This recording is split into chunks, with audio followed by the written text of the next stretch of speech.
A'udzubillahi minasyaitonirrajim. Bismillahirrahmanirrahim. Robbi a'udzubika min hamazati sayatin wa a'udzubika robbi ayah durun. Robbi shrah li sadri wa yassir li amri wahlul 'uqdatam min lisani yafqahu qawli. Assalamualaikum warahmatullahi wabarakatuh. Salam sejahtera untuk kita semua. Rahayu, namaste, om swastiastu, namo buddhaya. Salam kebajikan dan sehat untuk kita semua. Apa kabar malam hari ini sahabat Dialog Positif? Sehat semua ya? Alhamdulillah, malam hari ini episode 219. Ya, nggak terasa udah 219 episode kita sama-sama belajar dan terus menggali dan terus menggali. Mudah-mudahan selalu bermanfaat, selalu mendapatkan sesuatu hal yang baru, mendapatkan sesuatu hal yang kesadaran lebih baik lagi. Dan malam hari ini seperti biasa kita kedatangan guru kita, Pak Wayan Mustika. Apa kabar, Pak Wayan? Alhamdulillah sehat, Kang Abu. Semoga Sehat, semua terima juga kasih. sehat. Ya. Semua, alhamdulillah. Oke, dan malam hari ini temanya seru nih, menikmati jalan pulang. Oh, karena memang segala sesuatunya memang kita ini mau pulang. So, tidak berpanjang lebar, yuk kita simak dan kita dengarkan apa yang hendak disampaikan oleh Pak Wayan Mustika. Silakan, Ya. Pak. Terima kasih, Kang Abu. Selamat malam untuk semua sahabat Dialog Positif, jiwa-jiwa semesta yang hadir pada malam hari ini. Terima kasih banyak. Izin Kang Abu, sebelum kita masuk ke pembahasan yang lebih mendetail tentang menikmati jalan pulang, untuk mengenal apa itu jalan pulang, ada baiknya kita merenung sedikit tentang ini. Berimajinasi. Bayangkan kalau kita memesan pizza yang paling kita sukai. Lalu ketika pizza itu tersuguh di hadapan kita dengan segala aroma yang kita cari, yang kita inginkan, lalu kita tidak bisa menikmati pizza itu. Apa yang terjadi? Atau kita mengumpulkan begitu banyak uang, lalu bermimpi ingin pergi ke sebuah tempat wisata yang menurut kita indah, menyenangkan. Dan ketika kita kemudian memiliki uang, memiliki waktu untuk tiba di tempat yang kita inginkan, sampai di sana kemudian kita tidak bisa menikmati keadaan tempat wisata yang menurut kita tetap indah, tapi kita tidak bisa menikmatinya. Apa yang terjadi? Jadi kita seperti menemukan sesuatu yang kita cari, tapi tidak menikmatinya. Menikmati kebersamaan dengan apa yang kita cari. Itu kunci pertama. Yang kedua adalah manusia itu dalam berbagai cara ya selalu mencari kebenaran dalam hidup. Maka mereka sampai bertengkar, bertikai demi mengukuhkan pembenarannya masing-masing agar pembenaran itu diakui sebagai kebenaran. Jadi kita sibuk mencari kebenaran lewat agama, lewat berbagai cara, lewat perenungan ke dalam, kita mencari apa yang kita anggap sebagai kebenaran. Dan sayangnya, ketika kita ketemu dengan kebenaran, berada di dalam kebenaran, hidup di dalam kebenaran, kemudian kita tidak bisa menikmati kebenaran itu sendiri. Bayangkan, sama seperti cerita kita mengorder pizza yang kita sukai, mengorder makanan yang kita sukai, tapi kemudian kita tidak bisa menikmati apa yang kita cari, kita pesan, dan kita harusnya nikmati. Nah, berikutnya, apa itu kebenaran yang sudah ada bersama kita namun kita tidak pahami? Sebuah kunci pernah dialirkan dari semesta ini bahwa kenyataan adalah kebenaran. Kenyataan adalah kebenaran. Walaupun kemudian interpretasi kita, persepsi kita yang dibentuk oleh perspektif atau cara sudut pandang kita melihat, itu kemudian menjadi pembenaran demi pembenaran yang menyebabkan kita saling bertikai. Padahal tanpa definisi, tanpa persepsi, kenyataan itu adalah kebenaran. Ya, jadi kenyataan ini adalah kebenaran. Apapun yang kita lihat itu adalah kebenaran yang sedang mewujud menjadi nyata. Sekarang apakah kebenaran itu? Kita percaya kebenaran itu tunggal. Orang menyebutnya sebagai Tuhan, atau kita menyebutnya sebagai kecerdasan semesta tak terbatas. Jadi yang mengisi seluruh kehidupan ini, seluruh alam semesta ini, ruang-ruang kosongnya diisi oleh kecerdasan semesta tak terbatas, yang kemudian menunjukkan kemampuannya menjadi energi, yang kemudian memadat menjadi materi. Sehingga kebenaran yang menyebut dirinya sebagai kecerdasan semesta tak terbatas kemudian menjadi energi dan memadat menjadi materi, tentu akan selaras dan konsisten karena dia kebenaran. Konsisten itu tidak kebenaran itu tidak pernah berubah. Dia konsisten. Nah, ketika dia menjadi energi, ada energi cahaya, energi suara, dan energi yang lain, dia mewujud sebagai gelombang. Sehingga ada gelombang cahaya, ada gelombang suara, gelombang listrik, dan sebagainya. Itu gelombang. Ya. Sehingga ketika dia mewujud energi itu menjadi kehidupan, kehidupan itu pun bergelombang dalam diri kita. Entah sebagai gelombang detak jantung, entah sebagai gelombang pikiran, ya, gelombang pikiran. Sehingga energi kita terus bergelombang. Jadi ada kadang naik, kadang turun, kadang naik, kadang turun. Ketika menjadi materi, ketika energi menjadi materi, dia pun bergelombang. Menjadi materi padat serupa bumi, serupa tanah, dia menjadi gelombang. Di atas menjadi udara, dia juga bergelombang. Di lautan dia menjadi air juga bergelombang. Sehingga kehidupan di alam material yang kita lewati saat ini tentu saja akan bergelombang. Itulah kebenaran. Itulah kebenaran. Sehingga perjalanan kehidupan kita akan selalu dipenuhi oleh gelombang suka duka. Kadang mood kita bagus, kadang mood kita tidak bagus. Kadang kita mendapat rezeki, kadang kita mendapat kegagalan. Kadang kita mendapat berkah, kadang kita mendapat bencana. Hanya saja kita tidak menikmati bahwa itu adalah kebenaran. Kebenaran bahwa di perjalanan kehidupan ini, memang demikianlah kehidupan ini. Seperti energi yang bergelombang, seperti cahaya yang bergelombang, suara yang bergelombang, juga suka duka kehidupan yang terus bergelombang sebagai perjalanan hidup kita. Pertanyaannya, apakah kita sudah menikmati kebenaran itu? Bahwa gelombang kehidupan ini adalah kebenaran yang seharusnya kita nikmati. Karena bukankah kita sedang mencari kebenaran itu sendiri? Kenapa kita tidak bisa menikmati kebenaran yang ada? Karena kita pikir yang kita sebut kebenaran hanyalah bahwa gelombang kehidupan itu adalah di atas, tidak pernah di bawah. Selalu sukacita tanpa pernah duka cita, selalu bahagia tanpa pernah diganti oleh kesedihan, selalu sehat tanpa pernah diselingi oleh penderitaan dan rasa sakit. Nah, itulah kebenaran yang menurut kita. Sementara kebenaran sejati adalah bergelombang, seperti energi dan materi itu. Nah, itu poin yang kedua, yang ketiga malah poin yang ketiga. Sekarang perjalanan pulang. Satu, perjalanan pulang. Perjalanan sudah kita mengerti sebagai sebuah gelombang. Lalu manakah perjalanan pulang? Izin bercerita dalam dunia kedokteran, ini mungkin bahasanya agak sebenarnya di dunia kedokteran ini bukan porno, ini biasa. Yang disebut perjalanan pulang adalah perjalanan kembali kepada atau ke tempat dari mana kita berasal. Kita kembali ke tempat dari mana kita berasal, itulah jalan pulang. Kita ingat tubuh kita ini dulu pernah berasal dari ayah. Tubuh kita berasal dari ayah. Kita keluar dari lubang ayah yang kecil dengan hampir ratusan juta sel-sel sperma saudara-saudara kita yang lain yang sama-sama kita ajak berebut. Ya, dari tempatnya ayah. Siapakah ayah? Ayah itu simboliknya adalah satu. Ya, jadi memang kita keluarnya dari yang bentuk yang satu itu, bentuk yang satu. Angka 1 bentuknya, kita keluar dari sana untuk masuk ke tempat yang bentuknya angka 0. Ya. Jadi kalau angka 1 disebut yang mengisi kekosongan dan angka 0 atau materi atau meter atau mother atau ibu adalah angka 0, maka kita keluar dari yang mengisi alam semesta ini untuk masuk ke tempat di mana kekosongan itu berada. Kita masuk ke rahim ibu untuk menemukan apa yang kita sebut sebagai angka 0.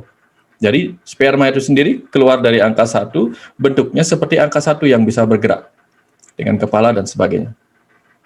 Seperti torpedo. Dia akan memasuki angka 0. Dari 1 itu kita masuk ke angka 0 yang berupa sel telur. Itulah perjalanan kita dari gelap menuju gelap berikutnya. Dari gelap menuju gelap berikutnya. Kemudian setelah di dalam tubuh ibu kita bertemu dengan sel telur, melakukan proses pembelahan, Untuk apa? Untuk kemudian kita keluar menuju cahaya, yaitu keluar menuju cahaya di jalan lahir kita.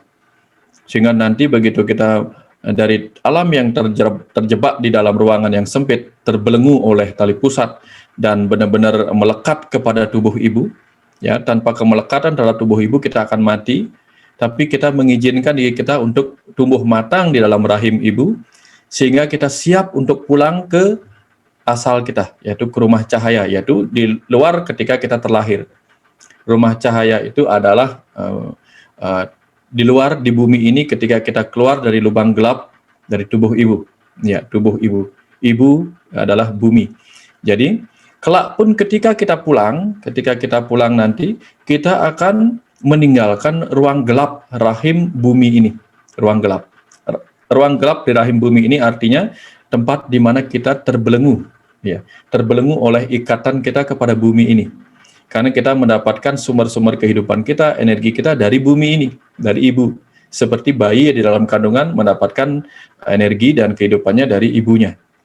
Kalau tali pusatnya putus, dia meninggal. Jadi, kalau kita kehilangan koneksi dengan bumi ini, kita meninggal. Jadi kita tidak mendapatkan energi lagi, sehingga energi hidup kita berkurang dan akhirnya kita meninggal. Tapi intinya adalah, di dalam rahim tubuh ibu, kita bertumbuh besar agar bisa terlahir ke alam terang, yaitu di luar rahim ibu. Di sini pun kita sedang berada di rahim yang lebih besar untuk kemudian pulang kembali ke rumah cahaya. Ya. Jadi, di manakah jalan pulang itu? Jalan pulang adalah jalan di mana kita akan lewati perjalanan itu untuk terus bertumbuh, lalu kita pulang ke alam cahaya itu. Nah, di manakah itu? Di sini dan saat ini. Di sini dan saat ini. Jadi kehidupan yang sedang kita hadapi bersama-sama saat ini, apapun adanya sebagai sebuah kebenaran, adalah jalan pulang kita. Di sini, di kehidupan ini ada ruang, ada waktu. Jadi jalan pulang adalah kumpulan ruang dan waktu yang memiliki cerita-cerita yang harus kita lewati, harus kita nikmati apa adanya sebagai sebuah kebenaran yang kita cari-cari selama ini. Sayangnya kita seperti kucing yang mencoba mengejar ekornya sendiri, berputar-putar. Kita mencari kebenaran kemana-mana tanpa sadar kebenaran itu sudah ada bersama kita, apa adanya, untuk kita nikmati perjalanannya, apapun suka duka yang ada di dalamnya. Supaya nanti di rumah kehidupan ini, di rahim bumi ini yang kelihatannya terbuka tapi sesungguhnya gelap di sisi yang lain, ya, membuat kita tidak tahu tentang masa lalu, tidak tahu tentang masa depan, ya, yang kita hadapi hanya sesuatu yang terbatas seperti bayi yang terbatas di dinding rahim ibu. Nah, jadi kita sedang melakukan perjalanan itu sendiri. Waktunya kapan kita tidak tahu. Seperti orang terlahir, rata-rata orang terlahir mungkin usia kehamilan 9 bulan 7 hari, tapi ada juga yang terlahir lebih cepat, ada yang lahir dan bahkan gugur. Nah, jadi di kehidupan bumi ini kita menjadi matang bisa lebih cepat, pulang lebih cepat, atau malah lebih lama dan sesuai rata-rata usia kita. Tapi apakah kita menikmati perjalanan pulang yang sedang ada di kehidupan ini, sekarang, saat ini, besok, lusa, dan seterusnya? Ya. Pertanyaannya adalah untuk kita renungkan, apakah sebelum saat ini, ya, dari kita lahir sebelum saat ini, kita sudah menikmati jalan pulang itu? Atau apakah mulai saat ini dan seterusnya kita menikmati jalan pulang, atau malah kita terjebak pada kecemasan, kebingungan, dan kegelapan-kegelapan lain dalam kehidupan ini, sehingga kita tidak bisa menikmati bahwa kehidupan ini sendiri sudah dipenuhi begitu banyak keindahan sebagai ruang kita bertumbuh, sebagai ruang kita belajar mengalami segala rasa yang diciptakan oleh kehidupan ini. Nah, jadi pertanyaannya adalah di bagian itu. Kita sudah ada di tempat yang disebut kebenaran sebagai kenyataan.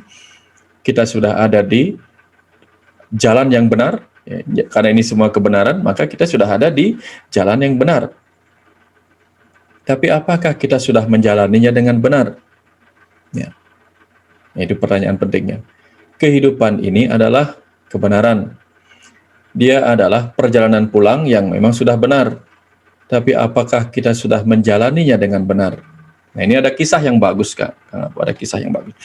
Ada kisah ada kisah sering diceritakan, anak muda dia mencari air di sumber air, dia membawa gentong, ya, gentong yang di kiri kanan, dia ambil airnya sambil pulang. Tanpa sadar, setiap dia pulang itu ternyata ada bocor di kiri kanan di gentongnya itu, bocor. Dia hanya bisa mendapatkan sedikit dari air yang dia ambil itu. Kemudian dia balik lagi. Demikian seterusnya. Tapi apa yang terjadi? Ternyata tanpa sadar, dia tidak pernah mengeluh. Dia tidak melakukan apa-apa. Dia nikmati bahwa hanya itu yang dia punya dan dia nikmati. Yang terjadi kemudian adalah ternyata tanpa sadar air itu menyuburkan jalan setapak di kiri kanannya yang kemudian menjadi tempat tumbuhnya pohon-pohon bunga yang membuat perjalanannya ke sana kemari selalu dipenuhi keindahan. Nah, artinya apa? Apakah kita sudah memberikan sesuatu di kiri kanan kita? Beramal tanpa kita sadari di kiri kanan kita untuk membuat kita menikmati jalan pulang kita. Kira-kira seperti itu, Kang Abu. Jadi singkat sederhana apa yang ingin saya sampaikan. Nanti diskusinya lebih banyak. Nanti kalau lewat pertanyaan ada yang memancing kita kupas lagi. Kalau tidak kita tunggu aliran berikutnya. Nah, kira-kira sampai di sana, Kang Abu. Tentang kebenaran, tentang jalan pulang, tentang apa adanya. Oke, Ya. itu cerita yang terakhir itu keren banget tuh Pak Wayan, bahwa tanpa sadar gitu ya, bolong dia dapatnya segitu, dia nggak ngeluh, tapi tanpa sadar ketika airnya justru malah membuat si tanah menjadi indah gitu ya, jadi indah, dan ya itu tadi ya, bersedekah atau berbuat kebaikan tanpa pamrih yang kita nggak niatkan gitu ya, kira-kira itu luar biasa sekali. Luar biasa Pak Wayan, luar biasa. Ada statement yang sangat luar biasa tadi, berbicara tentang kenyataan adalah kebenaran, dan kebenaran itu adalah konsisten.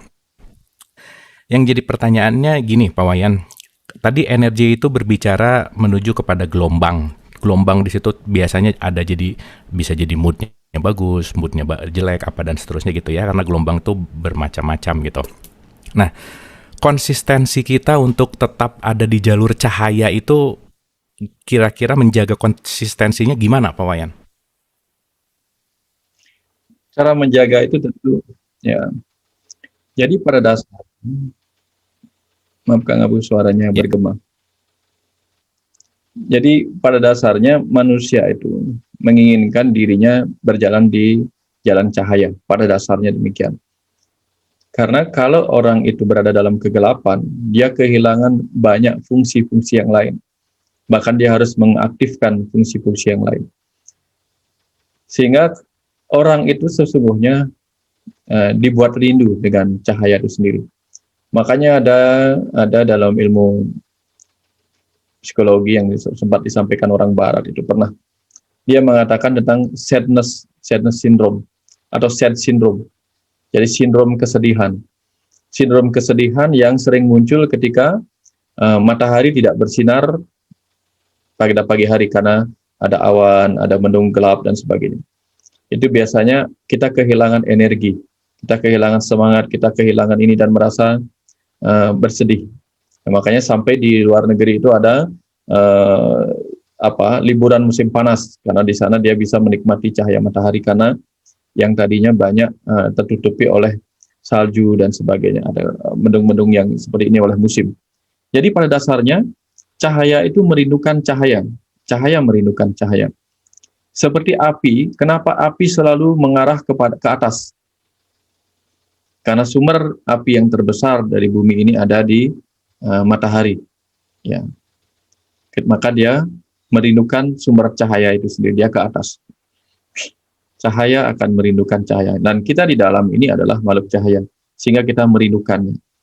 Terus bagaimana kita menjaga konsistensi agar cahaya itu tetap merindukan cahayanya? Kemudian kita sendiri sebagai benih cahaya tidak tertutup oleh gelombang kegelapan itu di dalam diri kita. Satu-satunya cara adalah pertama kita buka mata.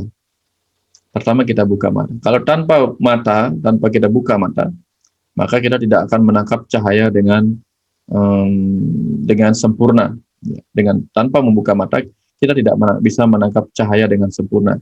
Artinya apa? Artinya kalau ingin mendapatkan cahaya pengetahuan, cahaya hati nurani, kita harus berani membuka mata hati kita. Ya, batin kita buka. Tanpa itu kita tidak akan menemukan sumber cahaya kecerdasan yang kita butuhkan di dalam jiwa kita ini. Gitu. Jadi dengan cara yang benar, yaitu dengan mengikis semua kegelapan-kegelapan ego kita, maka cahaya kita akan secara konsisten terus-menerus berkembang dari dalam untuk memancar keluar menuju sumbernya.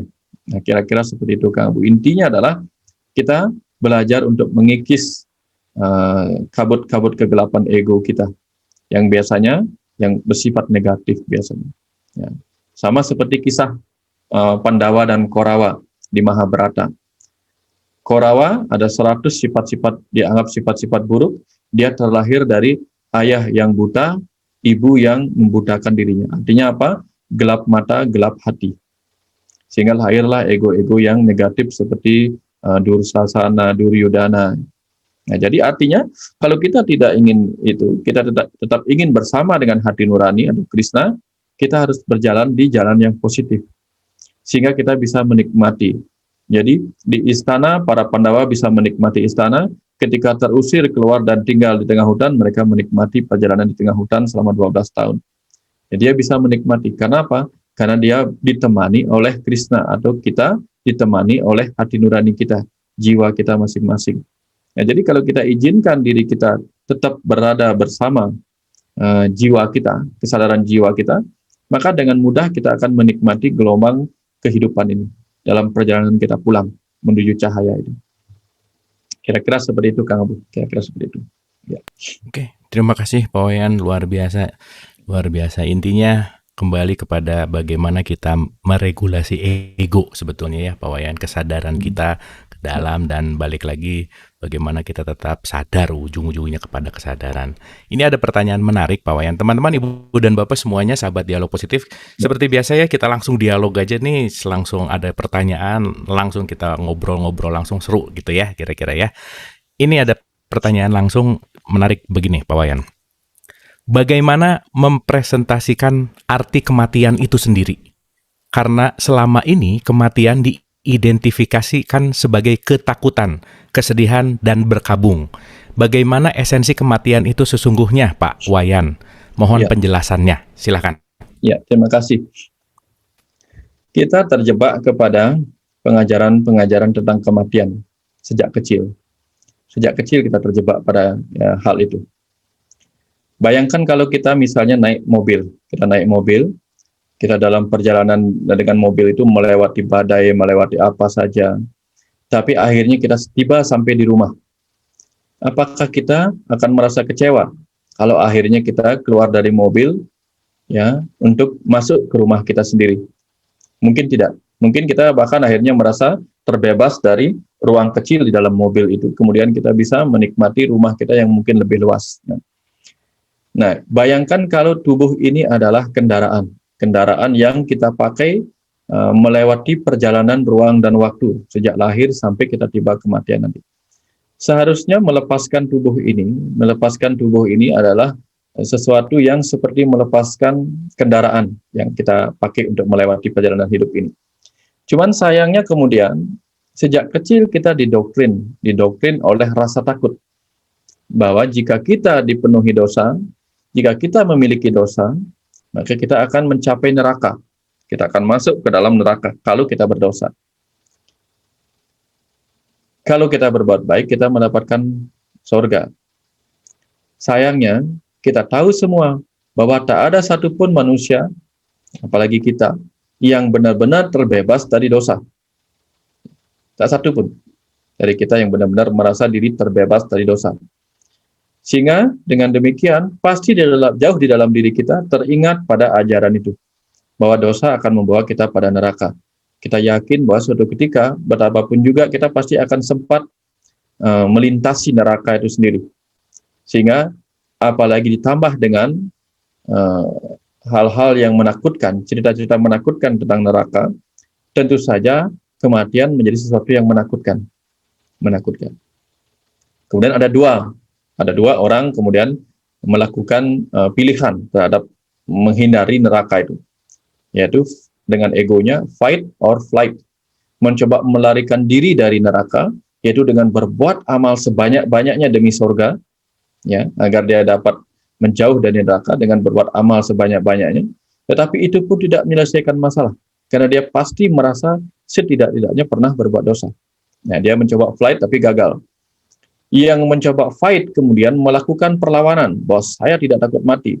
Lalu dengan tidak takut mati, dia malah menyia-nyiakan kehidupan. Ada orang demikian, tidak takut mati, saking takutnya, saking takut sebenarnya, tapi dia mencoba melawan dengan mengatakan dirinya tidak takut mati, tapi kemudian malah menyia-nyiakan kehidupan. Ini orang yang disebut berani menghadapi kematian tapi membabi buta.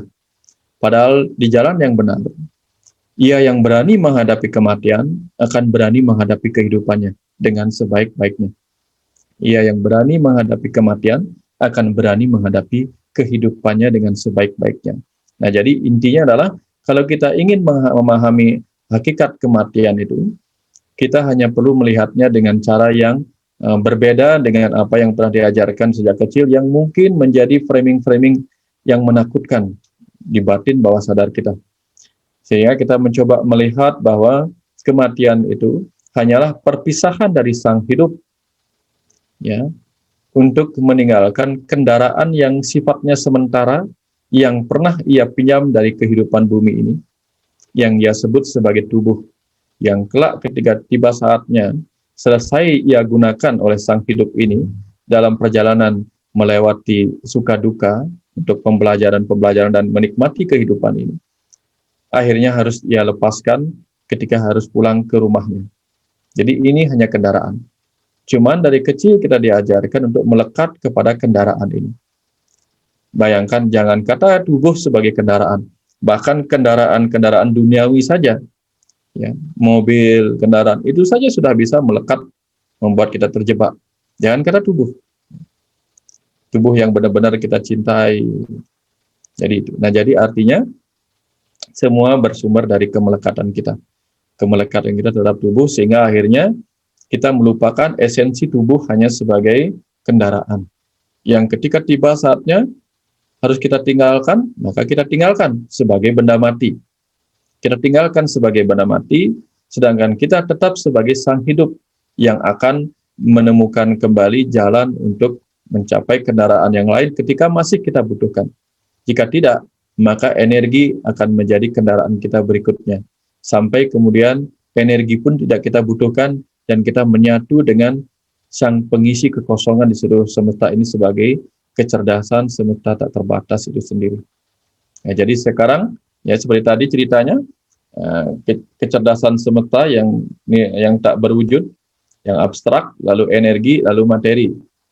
Pertama, kelak kita berasal dari yang bukan energi, yaitu kecerdasan, menjadi energi, menjadi materi, termasuk tubuh kita.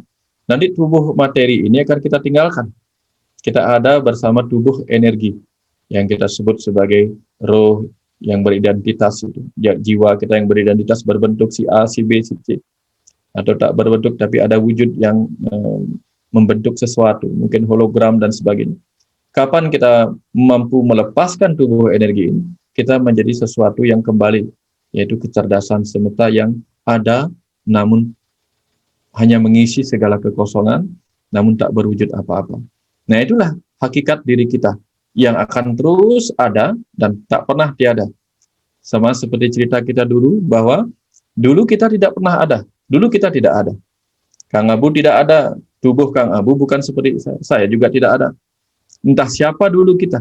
Dan kelak juga cerita yang sama, entah siapa dulu kita.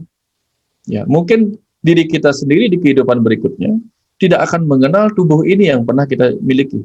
Seperti kita juga tidak pernah mengenal tubuh kita yang dulu bagaimana, kecuali kita memasuki kesadaran masa lalu itu. Walaupun itu tidak terlalu penting, karena akan membuat kita tidak bisa menikmati perjalanan saat ini. Ya, karena rata-rata, misalnya, kalau Kang Abu sering mendaki gunung, ya, kadang-kadang ketika kita mendaki gunung dan melewati bagian-bagian yang dingin, ada hujannya, kita merindukan rumah kita yang hangat. Sementara kita dari rumah rindu kepada gunung. Ketika tiba di gunung yang dingin yang memang apa adanya, kehujanan, kita rindu, kapan saya sampai di rumah. Nah, padahal waktu di rumah kita rindu, kapan saya di gunung. Nah, sama seperti itu. Ketika di kehidupan ini, kita merindukan rumah cahaya. Padahal kita sedang menciptakan rumah material kita untuk kita nikmati, yaitu di bumi ini. Perkara waktu kita akan pulang ke sana, nanti balik lagi ke sini dan seterusnya, untuk menikmati semua perjalanan ini. Jadi kematian sesungguhnya esensinya hanyalah perpisahan dari Sang Pencipta dengan ciptaannya. Di dalam diri kita ada Sang Pencipta yang terpercik sebagai Sang Hidup, yang sedang menyatu dengan ciptaannya. Sang Hidup adalah kecerdasan, menyatu dengan energi, dan menyatu dengan materi yang merupakan pemandaatan dirinya sendiri. Ya. Jadi kita seperti sedang menyatu dengan diri kita yang materi. Sederhana sebenarnya. Nah, jadi seperti itulah Kang Abu, nanti kita pulang itu juga sama. Inilah kematian yang semestinya tidak perlu kita terlalu inikan. Tapi kenapa kita disertai rasa takut tentang kematian? Kembali pesan yang dulu. Kita takut pada kematian dengan harapan kita bisa menghargai kehidupan. Yang menjadi masalah adalah banyak yang takut mati juga takut menghadapi kehidupan. Maka kita tidak bisa menikmati jalan pulang kita. Nah, seperti itu Kang Abu. Terima kasih Pak Wayan, luar biasa. Mudah-mudahan menjawab pertanyaan dari Mas atau Mbak Kiki Galuh Chandra Yanti gitu ya. Oke, luar biasa seru. Jadi kematian memang keniscayaan sesuatu yang pasti gitu. Oke, wah nih Mas Aryo udah raise hand. Silakan Mas Aryo. Pertanyaan saya pendek aja. Jadi Ya, silakan. pada intinya ini kan ingin berubah ke arah yang lebih baik, atau setidaknya yang tidak menjadi lebih buruk gitulah, minimal sama dengan yang kemarin. Tapi memang banyak hal-hal yang membuat orang merasa takut untuk berubah kan, karena buat banyak orang perubahan itu mungkin sangat menakutkan atau malah dianggapnya tidak punya prospek, belum ada jaminan, belum ada contohnya yang memang benar-benar berhasil sesuai dengan kondisi dia sendiri. Nah, bagaimana caranya supaya makin banyak nih orang-orang yang terinspirasi untuk menjadi contoh, jadi bukan cuma sekedar ngikutin orang, tapi menjadi leader gitu, menjadi yang dicontoh gitu. Itu saja, terima kasih. Oke, berkaitan dengan perubahan berarti ya, bagaimana dia bisa melakukan suatu perubahan. Oke, thank you Mas Aryo. Silakan Pak Wayan. Ya, kita sering ditunjukkan kartun ya. Gambar kartun yang lucu, yang seru. Ketika ditanya, siapa yang ingin perubahan? Semua naikkan tangan. Semua naikkan tangan. Yeah. Siapa yang mau berubah? Tiba-tiba nggak ada yang naikkan tangan. Nah itu. Iya. Ya. Kenapa demikian? Di alam semesta ini, di kehidupan bumi ini, kita tahu bahwa leader-leader di alam semesta ini adalah mereka yang, misalnya anjing. Konon katanya anjing yang sifatnya alfa. Alfa jadi sesuatu yang bersifat alfa. Jadi kalau dibawa ke manusia, mungkin orang-orang yang sering mencapai gelombang alfa theta, jadi gelombang meditatif dalam dirinya, yang kemudian menemukan diri sejatinya lewat gelombang alfa itu, biasanya dia menjadi leader. Karena dia berani melakukan perubahan terhadap dirinya sendiri. Dan karena dia berani melakukan perubahan pada dirinya sendiri, dia menjadi inspirasi bagi orang lainnya. Nah, kenapa tidak banyak? Karena sekali lagi, ketika kita menyebut gelombang, di bagian atas itu selalu lebih sedikit. Di bagian atas selalu lebih sedikit. Di bagian bawah juga selalu lebih sedikit. Makanya orang-orangnya disebut 20%, 60% dan 20%. 20% ekstrim positif, 60% rata-rata, dan 20% lagi ekstrim negatif. Jadi ada yang pemimpin yang buruk, ada pemimpin yang baik, selalu demikian. Jadi karena hidup ini memang bergelombang. Ketika ada di dalam tubuh manusia, energi itu juga akan memiliki sifat yang sama, bergelombang. Yang mengikuti gelombang-gelombang energi negatifnya, dia akan dipenuhi sifat-sifat negatif. Yang mengikuti gelombang energi positifnya akan dipenuhi energi-energi positif yang optimis. Akan selalu demikian. Itulah kebenaran yang apa adanya. Sehingga yang terjadi adalah ketika kita menolak bahwa ada orang yang selalu buruk, sifatnya selalu begini, kita menolak. Justru kita belum bisa menikmati apa adanya. Karena tidak mungkin seluruh bumi ini dipenuhi oleh manusia yang sama-sama menginginkan kebaikan. Nah, kalau sudah demikian, itu sudah flat, dan itu tidak mungkin terjadi. Tidak mungkin terjadi, tidak mungkin ada flat. Maka kehidupan itu hilang. Karena ketika dia flat, air yang flat akan menjadi air yang tenang, tidak ada arus yang mengalir, dan bayangkan, dia menjadi tergenang. Kalau tergenang, tidak bisa mengalir, ya maka tidak tercipta sungai yang ada itu kolam, danau.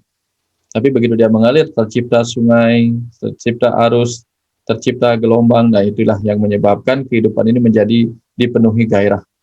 Bayangkan kalau semua tiba-tiba hening, tidur semua, bahaya juga. Tiba-tiba semuanya bersemangat, semuanya juga bahaya. Nah, makanya masa sekarang ini juga hanyalah bagian dari gelombang. Masa pandemi adalah bagian dari gelombang. Gelombang kehidupan yang sudahlah harus kita jalani, harus kita belajar nikmati. Tinggal kita belajar beradaptasi di dalamnya. Ketika gelombangnya seperti ini, ya kita minggir dulu sebentar. Ada yang lain mau lewat. Ya, seperti kalau ada rel kereta api mau lewat, yang mobil-mobil yang harus melintas di jalan itu ya sudah berhenti sebentar.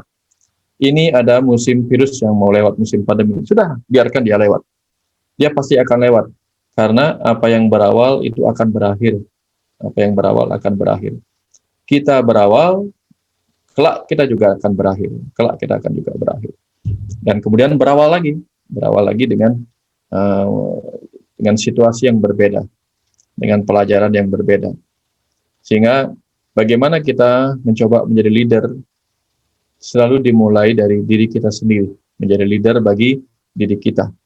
Karena ada pesan menariknya begini, jadilah kamu nabi bagi dirimu sendiri. Jadi, jadikan jiwa kita sebagai guru, sebagai penuntun, yang memberi jalan terang kepada diri kita sendiri. Sehingga dengan demikian kita sudah menjadi dia yang kita idolakan. Kalau kita hanya mengikuti tanpa pernah menjadi, maka kita hanya menjadi orang yang terus di belakang, tidak pernah mencapai tempat di mana idola kita itu berada. Seperti itu kira-kira Kang Abu. Tugas kita adalah memulainya dari diri kita sendiri. Ya, kira-kira. Terima kasih Pak Wayan. Terima kasih. Itu baru ngeh banget, ada 20% positif, 20% negatif, dan 60% rata-rata gitu ya Pak Wayan. Gelombang selalu begitu gitu ya. Selalu begitu. Oke. Terima kasih Pak Wayan, itu luar biasa. Dan apa yang berawal pasti akan berakhir. Oke. Oke Mas Aryo, mudah-mudahan menjawab. Oke, kita ke Ibu Kiki. Silakan Ibu Kiki. Terima kasih Kang Abung, terima kasih Pak Wayan. Ibu Kiki, apa kabar? Mau tanya, biasa. Baik, alhamdulillah Kang Abung. Sehat ya Kang Abung? Sehat. Ya. Silakan Bu. Mau tanya ini, Pak Wayan. Biasanya atau dulu saya beberapa waktu yang lalu kalau menghadapi kematian memang takut. Mungkin saya atau mungkin beberapa orang juga ya, ketakutan menghadapi kematian itu adalah karena kita membayangkan jasad kita, raga kita itu masuk ke dalam liang kubur, kemudian dikubur oleh tanah, dan kemudian di tempat gelap, tempat sempit, sehingga bertahun-tahun kita hanya tahu bahwa raga kita masuk dalam tanah yang gelap.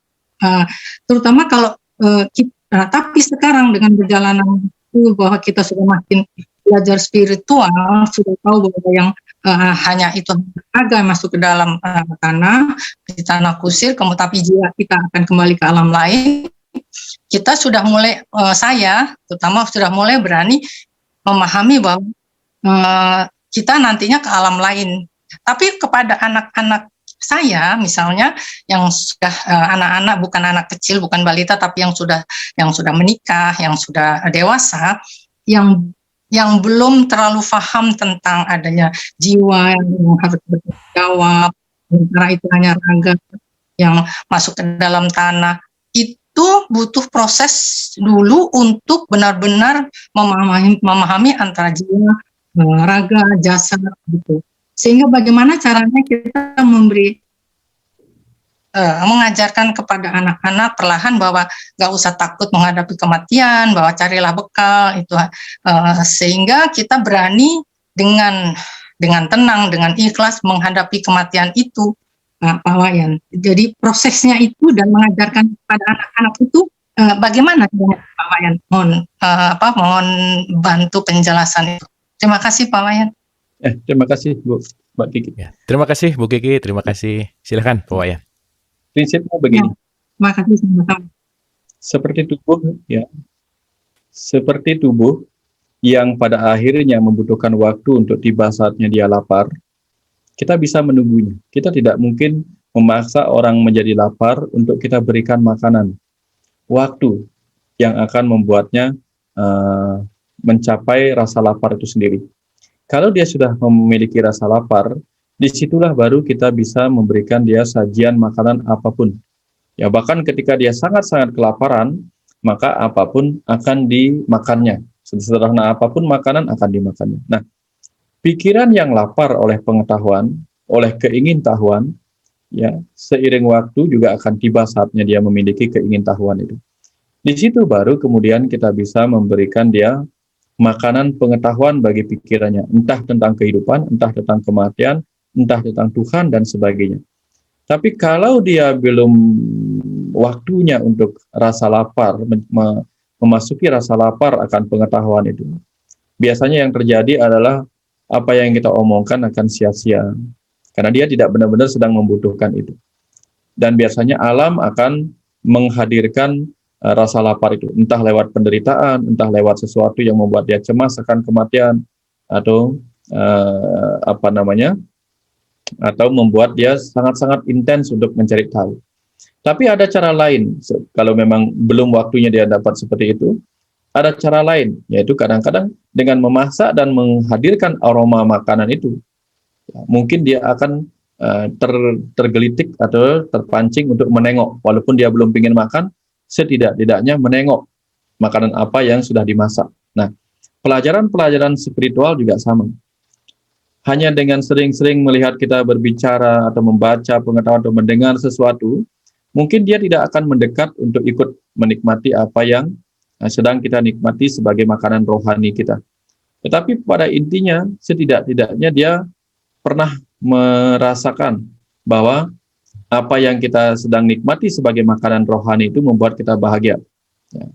Nanti kelak ketika dia membutuhkan itu, dengan mudah kita akan mengajak dia untuk memahami apa yang dia butuhkan. Jadi artinya apa? Sesekali mungkin kita perlu membuat cerita-cerita yang membuat dia terinspirasi. Nah, sehingga itulah sebabnya pengetahuan-pengetahuan jalan pulang seperti ini itu, saya sengaja membuatnya memang agak sedikit-sedikit membuat orang berpikir, membuat orang begini, supaya nanti yang benar-benar tahu, yang benar-benar ingin tahu akan terus menggali ke dalam dirinya sendiri. Nah, tidak saya berikan secara terang-terangan, secara gamblang, supaya yang terpancing adalah benar-benar rasa ingin tahu yang lebih mendalam untuk mendalami, untuk menyelami. Jadi pengetahuan itu hanya diizinkan lompat-lompat sehingga yang tertarik akan mendalaminya. Jadi tunggu, jangan sampai pengetahuan yang kita berikan menjadi pengetahuan yang sia-sia. Ya, nanti dia akan tiba saat untuk ingin tahu. Ya, jadi banyak buku-buku yang penting untuk kita bahas, untuk kita baca tentang. Kita kan pernah membahas tentang Journey of Soul, perjalanan pulang ke alam kematian dan sebagainya. Ya, tapi yang jelas kuncinya adalah mengubah perspektif kita. Ya, bukan mengubah aja, cuma walaupun kita tidak ingin mengubah, setidak-tidaknya mencoba untuk melihat sisi lain. Bahwa jika kita dulu diajarkan tentang neraka itu adalah alam lain, maka sekarang kita lihat neraka sebagai alam naraika, yaitu alam manusia. Alam manusia ini sebagai alam neraka bagi jiwa-jiwa yang seharusnya sudah meninggal, tapi terjebak di alam manusia ini. Inilah alam neraka bagi jiwa-jiwa yang sudah meninggal karena tidak ikhlas meninggalkan dunia ini, sehingga dia terjebak di alam kuburnya dan sebagainya. Yang menurut saya, tubuh ini adalah tempat kita terkubur. Sang hidup terkubur di dalam kungkungan tubuh ini. Inilah tanah sempit yang kita miliki di dalam tubuh ini, sehingga dalam kuburan tubuh ini kita kehilangan kesadaran, kita kehilangan cahaya kita karena terbungkus oleh ini. Tapi justru kita menikmatinya. Dan ketika tubuh ini membuat kita terkubur di kuburan tanah yang lebih sempit, kita dibuat ketakutan. Sementara sekarang kita bisa menikmatinya. Kenapa nanti tidak menikmatinya ketika tiba di alam kubur? Kenapa? Karena seharusnya memang tubuh tempatnya di sana, kembali kepada ketiadaan, kembali kepada bumi, dan kita kembali menjadi sesuatu yang bebas, tidak melekat lagi di alam kubur itu. Nah, kecuali kalau kita tidak ikhlas meninggalkan kehidupan ini, kita terjebak kembali di alam kubur kita yang bernama tubuh manusia ini. Maka kita akan melekat di kuburan kita sendiri, menjadi roh-roh gentayangan di kuburan kita sendiri. Karena kita membiarkan diri kita sebagai jiwa kelak melekat kepada tubuh kita yang sudah terkubur di bawah tanah. Nah, jadi kalau tidak ingin seperti itu, belajar untuk ikhlas. Ikhlas segera melepas jiwa kita pergi ketika tiba saatnya nanti. Yang mungkin harus pelan-pelan disampaikan. Kira-kira demikian Bu Kiki. Terima kasih. Jadi memang harus timingnya tepat gitu ya, nggak bisa dipaksakan juga gitu ya Pak Wayan ya, nggak bisa langsung dikasih tahu langsung dalam gitu, step by step. Oke, mudah-mudahan bisa menjawab Ibu Kiki. Oke, berikutnya kita ke Mas Robi Brengos, silakan.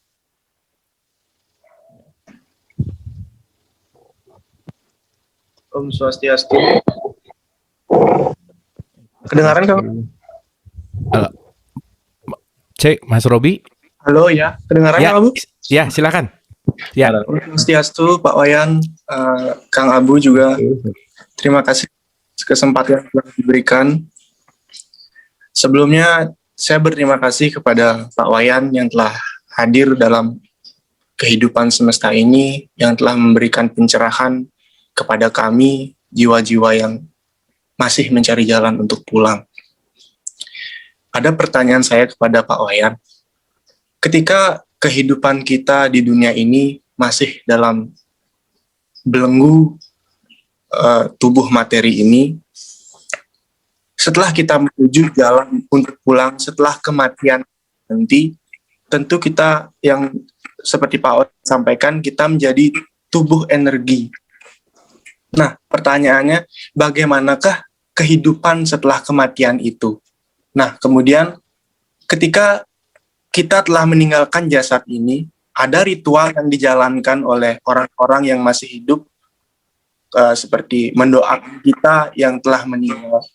Bagaimana cara kerja doa itu? Apakah doa-doa itu dapat memberi energi yang lain kepada jiwa yang telah mati itu, atau bagaimana? Kinten Pak Wayan. Terima kasih. oke, terima kasih. Wah, Terima kasih. pertanyaannya bagus, luar biasa. Terima kasih Mas Robi. Silakan Pak Wayan. Jadi ada dua hal yang membuat perjalanan kita nanti. Ada dua hal, mohon di-mute. Ya. Ada dua hal dalam perjalanan jiwa kita nanti setelah kematian ini yang kita butuhkan. Satu yang disebut sebagai karma kanda. Karma kanda. Karma itu tindakan. Kemudian yang kedua, janana kanda. Janana itu pengetahuan. Jadi yang kita butuhkan dalam perjalanan pulang nanti adalah tindakan apa yang sudah pernah kita lakukan di kehidupan ini. Itu membuat kita ikhlas. Misalnya begini, kalau dalam kehidupan ini kita sudah menggunakan sebaik-baiknya kesempatan hidup yang kita miliki, entah untuk berbuat kebajikan, entah untuk apa saja, sehingga kita merasa hidup ini sudah kita gunakan sebaik-baiknya. Maka itu akan membantu kita dengan ikhlas melepaskan masa kehidupan yang sudah kita jalani. Kedua, tindakan apa yang dilakukan oleh orang-orang yang masih hidup yang kita tinggalkan. Itu juga akan membantu kita melepaskan kemelekatan terhadap kehidupan bumi yang kita lewati ini. Itu yang disebut sebagai karma kanda atau tindakan yang dibutuhkan. Kemudian janana kanda, janana pengetahuan. Pengetahuan apa yang sudah kita miliki ketika kita tiba saatnya harus pulang. Nah, yang menjadi masalah adalah ketika kita pulang sebagai jiwa tidak dilengkapi bekal-bekal pengetahuan yang benar tentang kematian, tentang perjalanan kehidupan sesudahnya. Itu yang sering membuat kita melekat di kehidupan bumi ini. Sebanyak apapun doanya, karena kita memiliki kehendak bebas sebagai jiwa, sebanyak apapun doa yang dipanjatkan kepada kita, biasanya roh-roh yang tidak ingin meninggalkan kehidupan bumi akan tetap terjebak di alam manusia ini, alam naraika. Sehingga menjadi sia-sialah doa-doa itu. Tetapi ketika doa-doa itu mengingatkan kita, lewat doa yang dia panjatkan, mengingatkan bahwa yang dari abu akan kembali ke abu, yang dari tanah kembali ke tanah, terus kita diingatkan untuk kembali.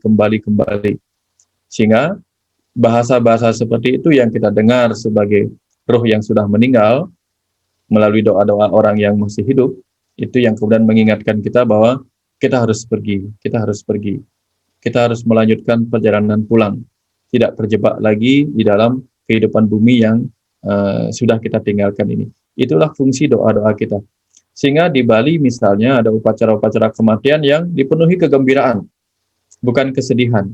Karena seringkali yang menyebabkan kemelekatan jiwa yang sudah meninggal dengan kehidupan ini adalah kecintaan yang besar dari keluarga yang ditinggal, atau kecintaan yang besar dari dia yang meninggalkan kehidupan ini, atau juga kebencian. Ya, jadi energi yang sangat positif atau energi yang sangat negatif, kerinduan dan kebencian atau kecintaan itu juga bisa menghambat. Yang paling indah adalah ketika yang ada adalah kekosongan, keheningan, keikhlasan. Itu sebabnya perjalanan kematian yang paling indah adalah perjalanan kematian yang meninggalkan ikhlas, yang ditinggalkan ikhlas. Nah, itu yang paling penting sebenarnya, yaitu kosongan. Kosong, bahwa sadar bahwa semua sedang kembali kepada kekosongan. Ya, jiwa kembali kepada kekosongan untuk mengisi kekosongan itu. Tubuh akan kembali kepada kekosongan, kepada ketiadaan, untuk menjadi ada kembali sebagai bagian dari kehidupan ini. Nah, ketika misalnya perjalanan itu kita lewati dengan penuh ketenangan, kebahagiaan, dan kemelekatan, itulah perjalanan yang benar-benar bahkan tanpa dibutuhkan doa. Di zaman-zaman dulu ada orang yang meninggal tanpa didoakan siapapun, tapi dia sudah melakukan hal terbaik bagi dirinya, sudah dipenuhi pengetahuan, dia melakukan perjalanan sendiri. Di Jawa itu dulu katanya banyak yang mengalami seperti itu. Moksah istilahnya. Jadi pergi meninggalkan kehidupan ini tanpa hambatan apa-apa, karena dia sudah membekali diri dengan pengetahuan yang benar tentang perjalanan itu. Kira-kira seperti itu, Robi. Itu Kang Abu. Baik, Pak Wayan, terima kasih. Jadi tergantung dari ruh-ruh itu, kalau mereka tetap melekat, sebanyak doa apapun juga tidak akan memengaruhi gitu ya, Pak Wayan. Itu poinnya ya. Persis Kang Abu. Oke. Karena sudah kehendak bebas itu. Oke. Ya. Terima kasih Pak Wayan. Ya. Mudah-mudahan bisa menjawab pertanyaannya Mas Robi. Kita ke Mbak Ira. Silakan Mbak Ira. Selamat malam Mas. Izin Malam. tidak pakai kamera ya? Kayaknya ya. Oke. Mbak Ira? Iya, halo. Ya, Bisa? silakan. Oke. Selamat malam Pak. Tadi Bapak menjelaskan tentang cahaya yang merindukan sumber cahaya. Bagaimana kita bisa memperbesar kerinduan tersebut, dan bagaimana kita bisa terus terhubung, terkoneksi dengan sumber tersebut, dan kita bisa menjalankan tugas kita atau hutang-hutang kita agar hal tersebut sesuai dengan sang sumber cahaya tersebut. Makasih ya Pak. Ya. Terima kasih. Terima kasih Mbak Ira. Pertanyaannya keren, luar biasa. Makasih. Ya. Silakan Pak Wayan. Kerinduan kepada sang sumber itu, sumber cahaya. Ya. Jadi kerinduan kepada cahaya itu banyak terjadi pada kehidupan yang dipenuhi kegelapan, jadi penderitaan dan sebagainya. Jadi ada orang yang merindukan Tuhan ketika hidupnya dipenuhi penderitaan, ada yang demikian. Jadi hanya dengan kegelapan dia baru rindu sama cahaya. Tapi ada juga orang yang setelah memiliki cahaya, dia tambah rindu dengan cahaya itu sendiri. Karena dia sudah merasakan betapa ketika ada cahaya, dia bisa menikmati segala sesuatu. Sama seperti orang yang sudah terbiasa menikmati hidup di bumi yang dipenuhi cahaya, dia bisa melihat keindahan bunga, melihat segala sesuatu dengan indahnya, sehingga itu membuat dia selalu rindu pada cahaya. Jadi ada dua, orang yang berada dalam kegelapan, rindu akan cahaya, orang yang sudah menikmati cahaya, juga akan rindu pada cahaya. Contohnya begini, orang yang hidupnya sudah dipenuhi cahaya, mengenal cahaya itu, sumber cahaya itu, bahwa sumber cahaya itu ada di mana-mana, sudah menyatu ke dalam dirinya, menyatu dalam kehidupan ini. Di situ dia akan mengalami rasa keharuan dan rasa kerinduan untuk apa? Untuk tetap bersama itu, tetap dalam kesadaran itu. Misalnya begini, kalau kita mengikuti sumber cahaya, dan sudah mengerti. Misalnya kita merindukan cahaya matahari. Apakah ketika malam kita menemukan cahaya matahari? Ya. Jangan lupa pagi-pagi, dari pagi sampai sore, cahaya matahari itu sudah diserap cahayanya, gelombang cahayanya diserap menjadi warna-warni. Ada warna rerumputan, warna-warni bunga yang akan bertahan cukup lama setelah mataharinya pergi. Jadi artinya apa? Bahkan ketika sumber cahaya itu pergi, ya, dia masih ada bersama kita sebagai warna-warni. Nah, jadi ketika misalnya kita rindu kepada sang sumber cahaya, kepada Tuhan, kita bisa melihatnya yang sudah mewujud sebagai setiap ciptaan itu. Jadi ketika kita merindukan kelembutan kasih sayang Tuhan, setiap angin yang datang rasakan sebagai belayan Tuhan.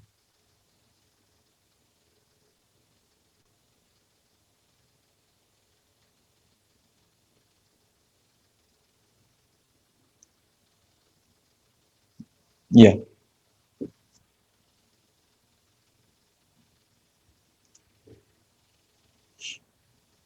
Ya. Kadang kita merindukan apa yang sesungguhnya tidak pernah pergi dari kita.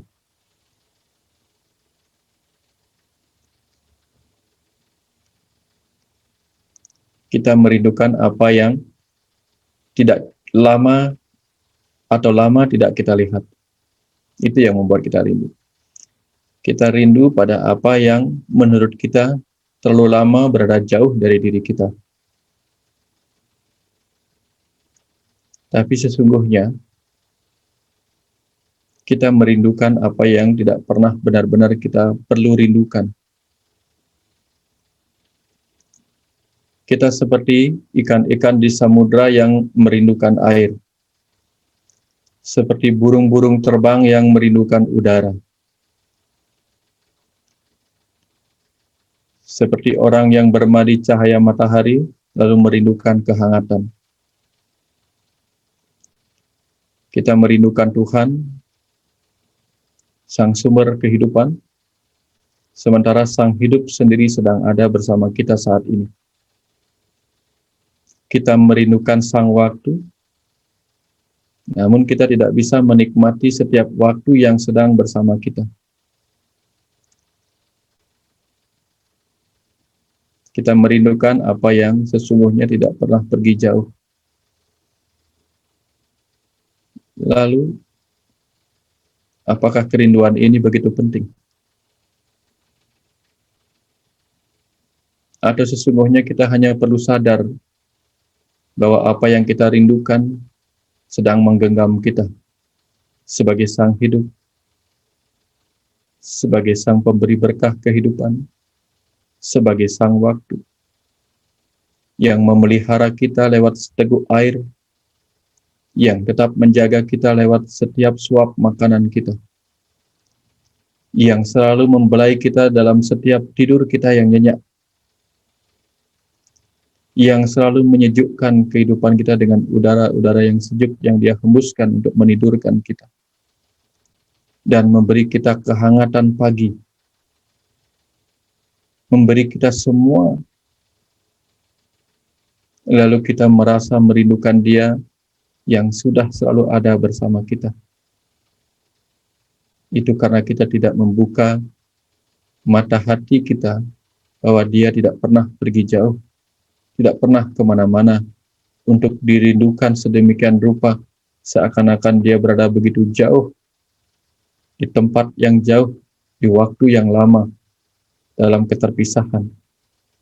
Kita hanya perlu membuka, jangan tertutup, jangan kafir, jangan tertutup dalam ketidakpahaman kita sendiri bahwa Dia sudah ada bersama kita sepanjang waktu, sepanjang kehidupan, sejak lahir sampai kita mati, bahkan setelah kita mati, Dia tetap ada sebagai diri kita, sebagai sang hidup.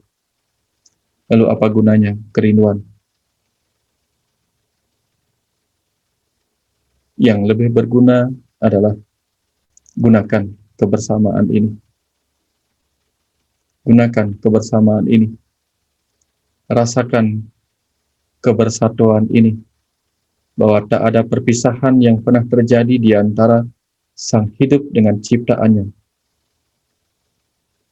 Dengan ayah ibu semesta dan anak-anak semestanya yang selalu ada dalam kehidupan ini.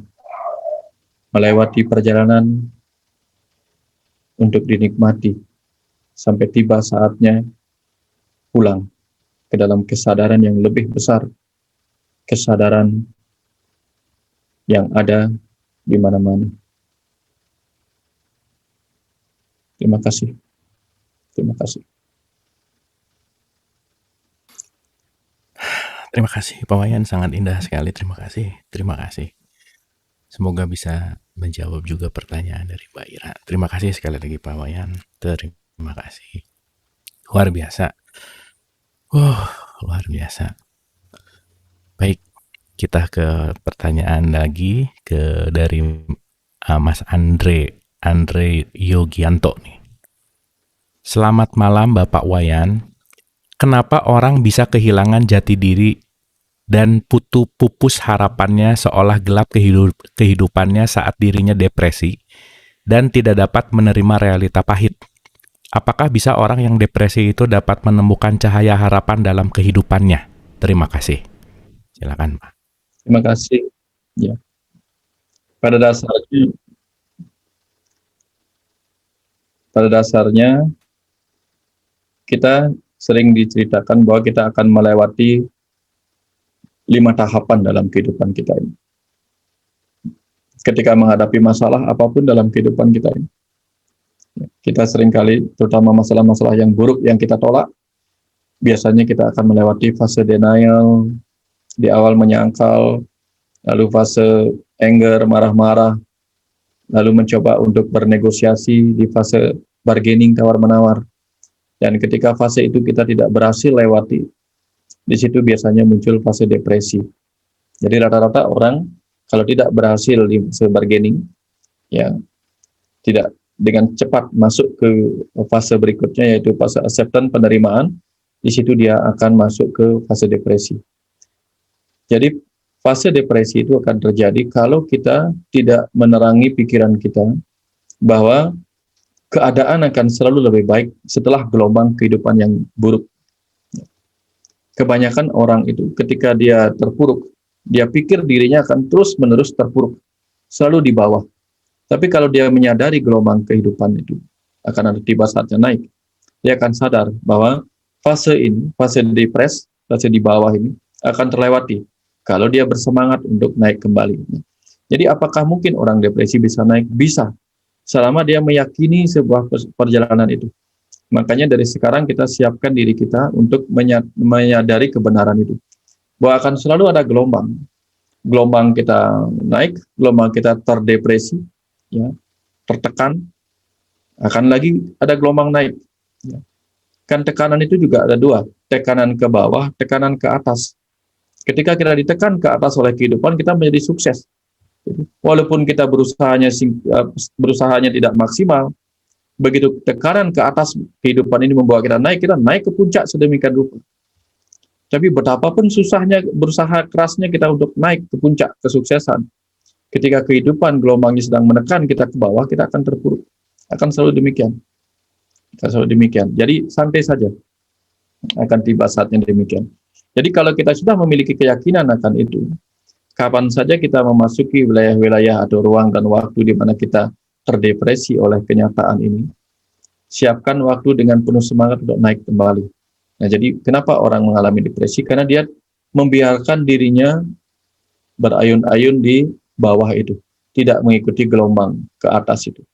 Tapi kalau dia ikuti gelombang ke atas, percaya tidak percaya, kita tahu bahwa danau itu lebih tinggi dari samudra. Danau lebih tinggi dari samudra. Ketika menuju samudra, dia melewati gelombang-gelombang sungai.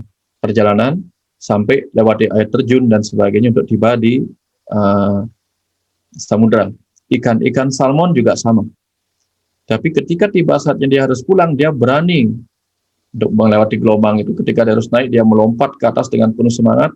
Pada akhirnya dia akan tiba di tempat yang dia tuju, untuk sukses menelurkan kehidupan barunya. Nah, kita jangan sampai kalah seperti ikan salmon yang kehilangan semangat untuk mendorong diri kita menuju puncak ketika kita terdepresi. Jadi ikuti aliran sungai. Yang jadi masalah adalah aliran sungai waktu ini. Yang jadi masalah adalah ketika gelombang sedang membawa kita turun, kita berusaha keras untuk tetap naik. Dan ketika gelombang kehidupan kita sedang membawa kita naik, kita berusaha keras untuk tetap terpuruk. Nah, ini yang terjadi. Artinya apa? Ketika sang waktu membuat kita seharusnya sedang naik, kita membiarkan diri kita terjebak dalam keputusasaan. Yang seharusnya kita bangkit kembali pada momen yang tepat itu. Nah, ketidakmampuan kita untuk mengukur, memahami, menilai momen-momen yang tepat untuk mengikuti perubahan itulah yang membuat kita selalu lebih banyak terjebak ke dalam depresi ini. Atau ada orang yang sudah tiba di puncak karir, puncak kesuksesan, tidak terima bahwa akan tiba saatnya terjadi gelombang turun. Makanya muncul orang-orang yang disebut orang-orang yang mengalami post-power syndrome.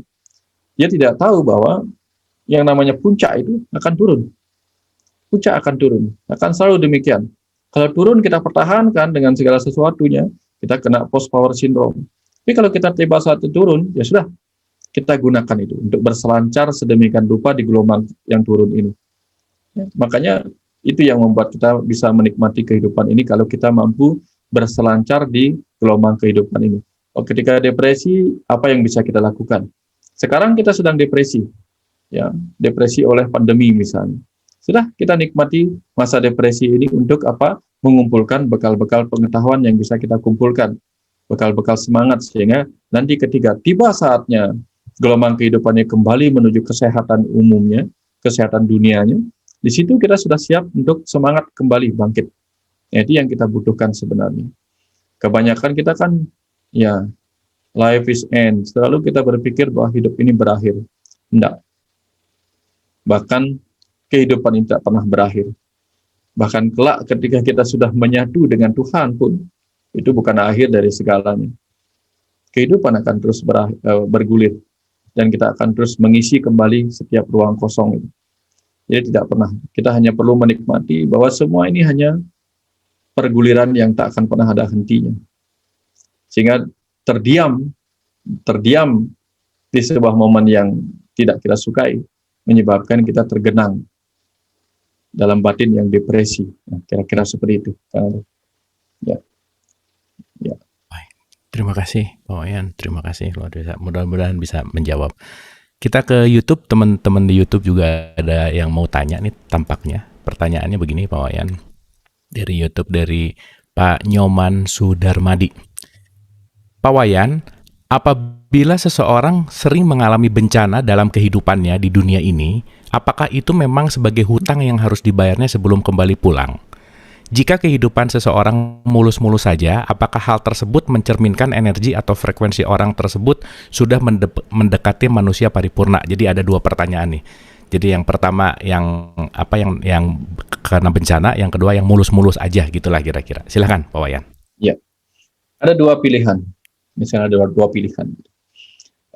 Mungkin bagi orang yang tidak suka gelombang samudra, maka gelombang samudra yang besar dia sebut sebagai bencana. Mungkin bagi nelayan misalnya. Nelayan yang tidak suka ombak yang besar akan menyebut ombak itu besar sebagai bencana. Tapi bagi para peselancar, bahkan ombak-ombak tinggi di Hawaii itu menjadi sesuatu yang menyenangkan. Nah, jadi bencana bagi seseorang mungkin berkah bagi yang lain. Nah, jadi ketika ada ruh atau jiwa ada di kehidupan ini, menjalani masa-masa kehidupan yang penuh dengan apa yang kita sebut sebagai bencana, karena menurut kita itu bencana, mungkin saja sesungguhnya bagi jiwanya itu bukan sebuah bencana, tapi sebagai sebuah momentum-momentum pembelajaran dirinya, untuk menyerap pelajaran-pelajaran dan rasa yang dulu belum sempat dia serap dan pelajari. Itu yang dia butuhkan. Lalu ketika dia sudah mendapatkan itu, ya, maka dia mungkin di kehidupan berikutnya akan menikmati perjalanan hidup yang memiliki rasa yang lain, yaitu rasa yang sukacita, kebahagiaan, dan sebagainya. Nah, jadi manakah yang penting, manakah yang bagus, manakah yang jelek, tergantung cara kita melihat. Ya. apakah kehidupan yang menyatu dengan sampah adalah kehidupan yang tidak baik? Mungkin demikian bagi orang-orang yang terbiasa hidup di tempat yang bersih. Tapi bagi para pemulung, bagi para orang-orang yang bekerja dengan penuh keikhlasan di sana, mungkin setiap truk yang datang menumpahkan sampah itu berkah. Seperti orang yang menggali emas di dalam lumpur, lumpur itu lumpur berkah karena di dalamnya ada emas. Ya, sekumpulan gunung sampah itu bagi orang-orang yang ada di dalamnya yang menemukan sesuatu yang berharga di dalamnya, bagi mereka itu adalah berkah. Jadi bagi orang-orang yang memilih kehidupan ini sebagai tempat belajar menemukan berkah di balik bencana, maka bencana yang kita sebut bencana itu adalah berkah bagi mereka. Itu. Jadi kalau kita sendiri adalah orang yang ada dalam masa-masa penuh bencana, tanda petik bencana itu, saatnya kita merenung. Jangan-jangan ini sesungguhnya adalah berkah yang kita impikan ketika di kehidupan ini. Karena kenapa? Karena banyak sekali jiwa-jiwa yang menginginkan datang dalam kehidupan yang membuat dirinya terjebak di dalam apa yang disebut bencana oleh kehidupan ini. Karena di situ dia mendapatkan sesuatu yang bermanfaat. Sama dengan misalnya orang yang tidak ingin mengangkat beban. Kenapa disuruh mengangkat beban? Dia menganggap beban itu berat. Tapi begitu dia fitness, dia nambah beban. Karena apa yang disebutnya beban itu bagi dia adalah sesuatu yang akan menguatkan dirinya. Sehingga pada beberapa orang, bencana itu dipakainya untuk menguatkan dirinya. Menguatkan mentalnya, menguatkan batinnya. Gitu. Jadi hanya orang itu sendiri yang perlu merenungkan apa yang sesungguhnya dia butuhkan. Apakah kemudian mengalami sukacita adalah berkah? Belum tentu. Belum tentu. Banyak orang yang memang jiwa-jiwa itu diberikan pengalaman sukacita sebagai godaan untuk dia terjebak di dalamnya. Ada yang demikian. Belum tentu itu sebuah berkah yang bermanfaat bagi jiwanya.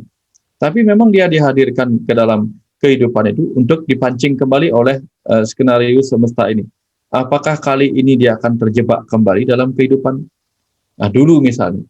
Dulu dia gagal untuk melepaskan jebakan kemelekatan duniawi oleh harta. Dulu dia gagal. Sehingga dia datang kembali ke kehidupan ini untuk belajar melepaskan itu. Sehingga diberikanlah dia kemewahan kembali. Apakah kali ini dia akan terjebak kembali dalam kemelekatan seperti dulu? Ataukah dia sekarang akan belajar melepaskan? Maka diberikanlah dia sesuatu yang membuat dia belajar melepaskan. Karena kalau orang tidak pernah diberikan harta, dia tidak akan pernah belajar melepas harta. Bayangkan kalau orang miskin, orang disuruh belajar melepas harta, orang miskin. Bagaimana orang miskin belajar melepas harta? Orang tidak punya harta. Nah, kalau misalnya kita tidak pernah naik tahta, disuruh belajar melepas tahta, orang tidak pernah naik tahta. Maka selalulah ketika kita diberikan kehidupan ini penderitaan, artinya kita sedang belajar melepaskan diri dari beban penderitaan itu. Atau kalau kita berada dalam kemewahan berkah, mungkin kita sedang belajar untuk tidak melekat pada kemewahan berkah itu sendiri. Dua-duanya mempunyai pesan pembelajaran. Kira-kira seperti itu, Kang Abu. Satu lagi pertanyaan tadi apa ya, Kang Abu? Saya lupa. Satu tentang ya. Apa? Udah Pak Wayan itu tadi yang bencana kan, yang kedua tuh intinya ya Iya. bencana, dan yang satunya kalau orang tuh nggak pernah dapat happy terus apakah sudah menuju paripurna gitu? Oke. Belum sebenarnya. Ya, karena apa? Dua-duanya memiliki pelajaran khusus. Ya. Belajar keluar dari kemelut bencana, belajar keluar dari kemelekatan berkah. Nah, bencana menciptakan kemelut, berkah menciptakan kemelekatan. Dua-duanya menggulingkan orang di dalam arus itu sendiri. Ya, arus berkah dan bencana. Oke. Terima kasih Pak Wayan. Ya. Oke. Ini bicara tentang vibrasi nih Pak Wayan. Dari Ibu atau Mbak Dewi Kina Kusuma Santi. Saya dengar konon segala yang ada di semesta ini adalah energi yang bervibrasi pada frekuensi tertentu. Mohon petunjuk Pak Wayan, Bagaimana caranya agar kita senantiasa berada di vibrasi tinggi sehingga dapat dengan mudah menemukan cahaya, sementara banyak hal dalam hidup kita yang tidak selamanya mendukung keadaan tersebut. Apakah ada kiat-kiat atau tips-tips menaikkan vibrasi? Terima kasih. Nah, ini gimana untuk menaikkan vibrasi, Pak Wayan? Silakan. Ya, saran pertama adalah jangan terlalu suka di vibrasi yang tinggi. Karena energi itu kan macam-macam. Ada gelombang cahaya, energi cahaya, ada energi suara. Apakah selalu berada dalam energi cahaya dengan gelombang energi cahaya yang tinggi selalu lebih bagus daripada yang gelombang pendek dan sebagainya? Tidak. Apakah suara yang tinggi selalu lebih bagus daripada suara yang rendah? Tidak juga. Jadi semuanya harus belajar kita nikmati. Ada saatnya kita ada di frekuensi yang tinggi, ada saatnya kita berada di frekuensi yang rendah. Contoh misalnya, di gelombang pikiran saja, gelombang pikiran kita. Gelombang pikiran kita yang getarannya tinggi, getarannya cepat itu kan gelombang beta, yang sibuk ini. Tapi kalau kita terus berada di gelombang beta yang sibuk ini, orang mengalami kesulitan tidur. Karena gelombang tidur ada di gelombang delta. Ya, gelombang meditatif ada di gelombang alpha theta. Jadi kalau orang berada terus di gelombang pikiran yang rendah, gelombang delta, dia terus-menerus ketiduran. Tidur aja ngantukan kerjanya.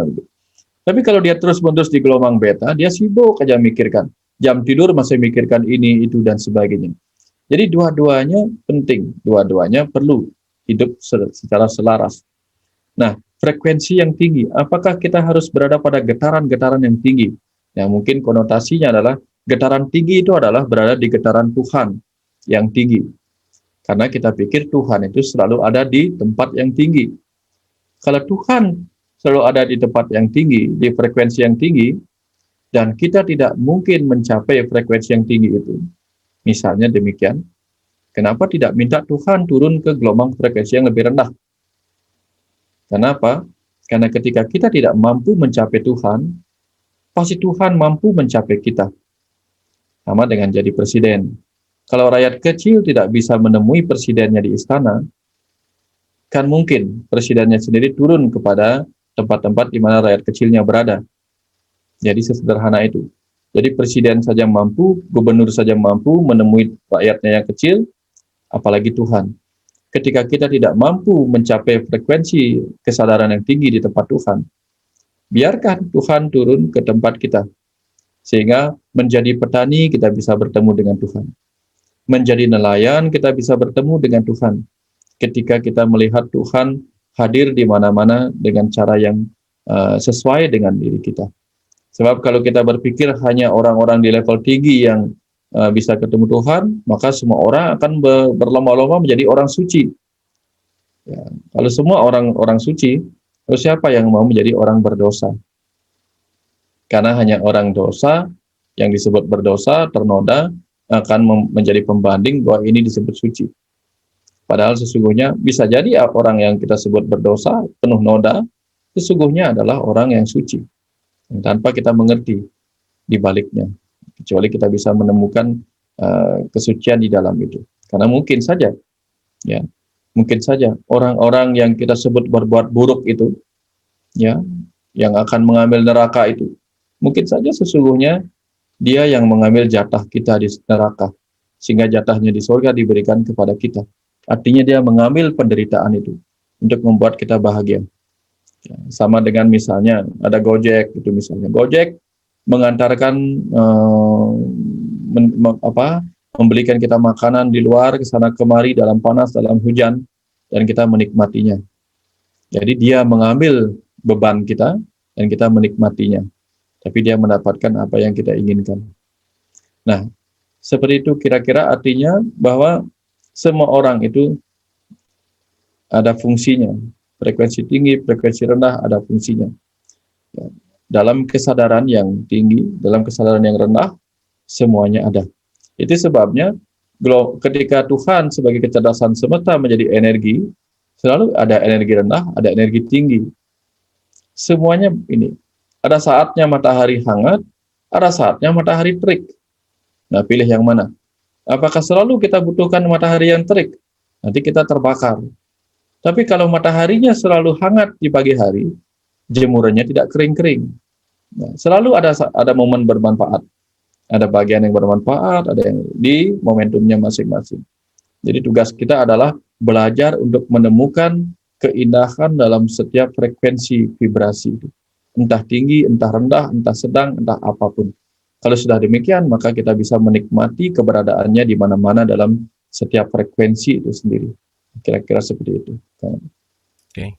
Keren, luar biasa Pak Wayan. Belajar menemukan keindahan di setiap frekuensi vibrasi apapun itu gitu ya. Nggak usah milih-milih atas atau bawah gitu ya. Alirkan aja gitu ya. Luar biasa. Terima kasih Pak Wayan. Oke, tidak terasa ini sudah 25 dan ini akan jadi pertanyaan terakhir Pak Wayan. Tahun 2011, ini private ya, private message. Tahun 2011, di tahun 2011 sampai 2012 saya depresi. Dan saat itu saya tidak sadar kalau saya sedang depresi. Hanya karena sudah hit rock bottom, tiba-tiba saya ikhlas dan saat itu saya sadar saya sedang depresi. Setelah saya sadar saya depresi, kemudian saya baru sadar untuk mencari bantuan. Saya bersyukur saat saya hit rock bottom, saya juga langsung ikhlas. Pertanyaannya, akan tetapi bagaimana membantu orang yang sedang melalui depresi atau kita membiarkan mereka untuk sadar sendiri? Bagaimana menurut Pak Wayan? Silakan Pak. Ya, jadi yang saya sebut sebagai fase acceptance. Ketika sudah bisa melewati fase depresi menuju fase acceptance penerimaan, di situ muncul keikhlasan.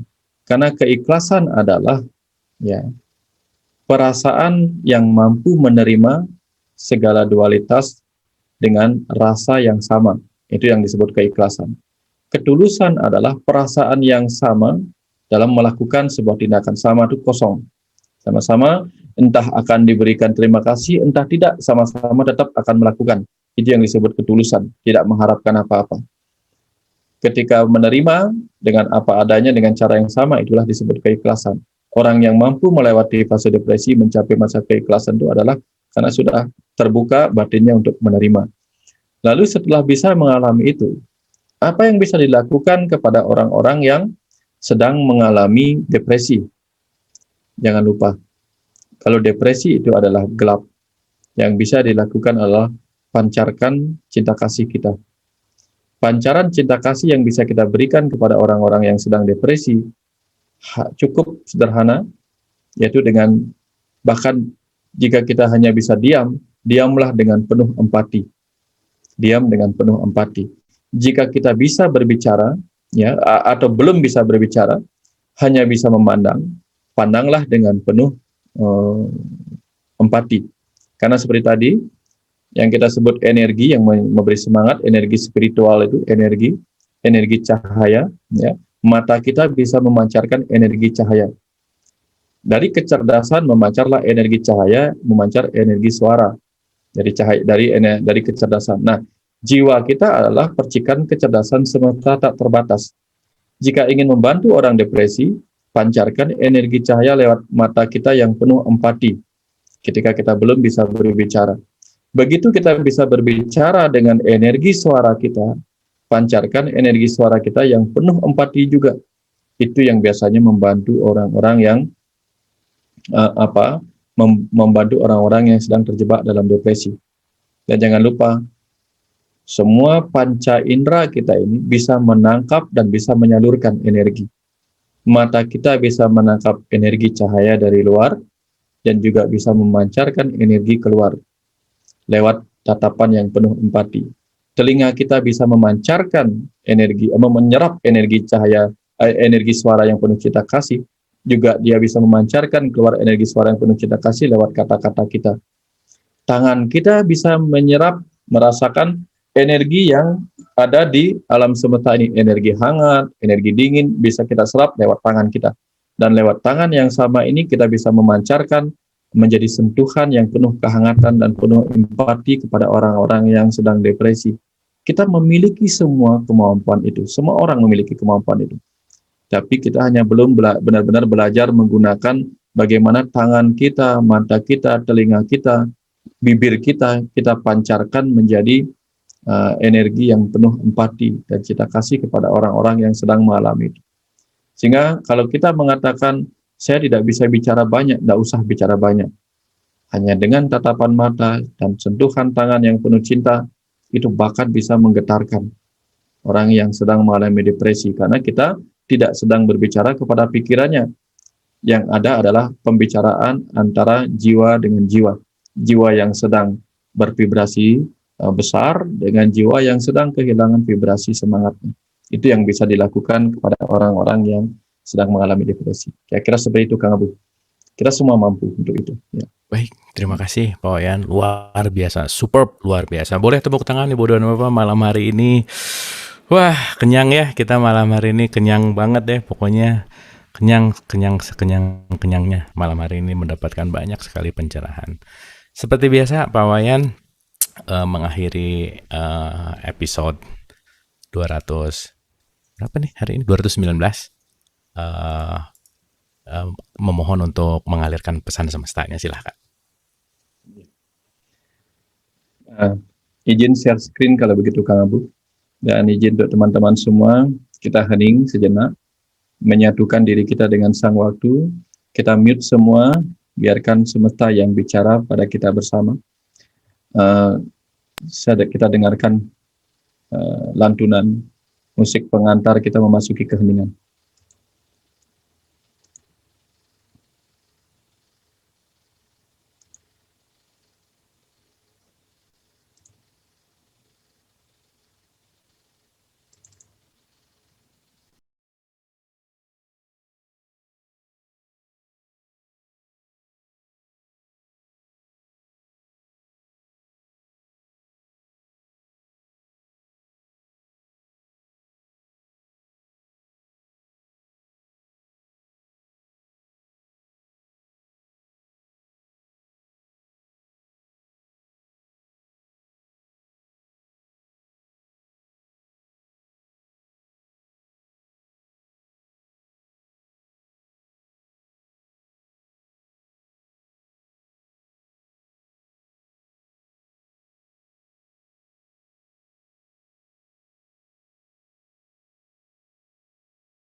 kesembuhan dan sukacita pada kehidupan.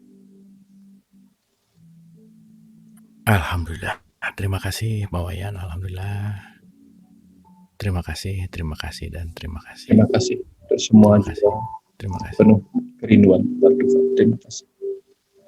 Jangan bosan-bosan Pak Wayan, kembali lagi ke dialog positif. Sekali lagi, terima kasih. Terima kasih banyak. Boleh tepuk tangan buat Pak Wayan, Ibu dan Bapak. Alhamdulillah, malam hari ini. Wah, superb, luar biasa. Baik, dengan... Aduh, jadi speechless. Luar biasa ya malam ini ya. Dengan berakhirnya pesan semesta yang disampaikan oleh Pak Wayan, berakhir juga episode malam hari ini. Kita bicara tentang jalan pulang, menikmati jalan pulang. Mudah-mudahan apa yang kita bahas malam hari ini, apa yang kita diskusikan malam hari ini menguatkan jiwa kita untuk selalu kuat menghadapi kehidupan dan menerima kenyataan. Yang menarik adalah tidak pernah ada perpisahan antara yang diciptakan dan penciptanya. Terima kasih. Mohon maaf lahir dan batin. Wabillahi taufiq wal hidayah. Assalamualaikum warahmatullahi wabarakatuh. Sampai ketemu besok. Kita foto dulu, boleh? Sekaligus mohon maaf Kang Abu untuk Iya, Pak. teman-teman yang belum sempat terjawab pertanyaannya di chat. Mudah-mudahan Iya. di lain waktu ada ini. Mohon maaf. Terima kasih Ya, banyak. mudah-mudahan. Mohon maaf yang belum, sekali lagi ya betul, mohon maaf. Nanti mudah-mudahan ketemu lagi sama Pak Wayan, kita diskusi lagi. Terima kasih. Izin kita foto dulu Pak Wayan dan semuanya.